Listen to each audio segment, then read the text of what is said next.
كم واحد ممكن يشتري عربية علشان هي قدام عينيه، عشان هي البيست سيلر بالنسبة له؟ ايه هي الاستراتيجيات اللي ممكن تساعدني ان انا اقنع العميل بان منتجي ده احسن منتج يعني وكده؟ في استراتيجيات كتير جدا. اولها مثلا بنسميها الفاب تكنيك. حول كل ما هو فيتشر عندك لبنفيت ملموسه تحل مشكله عند العميل. ده من اشهر التكنيكس واللي موجوده والمتبعه يعني. لكن في برضو اكتر من حاجه كده، لو خدت بالك منهم يعني بتفرق مع الناس بشكل كبير. اولها السوشيال بروف.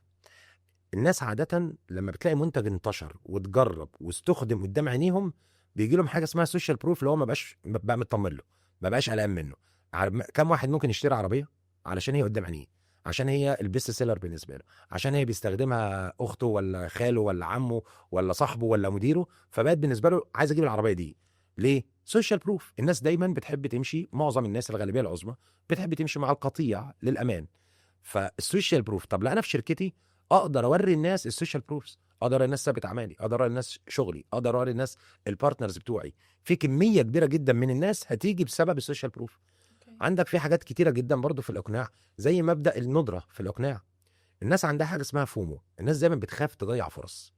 فكل ما كان المنتج بتاعك معزز وفي ندره وفي فرصه انه يروح من عندي، فالعميل بيتسرع انه يجري عليه.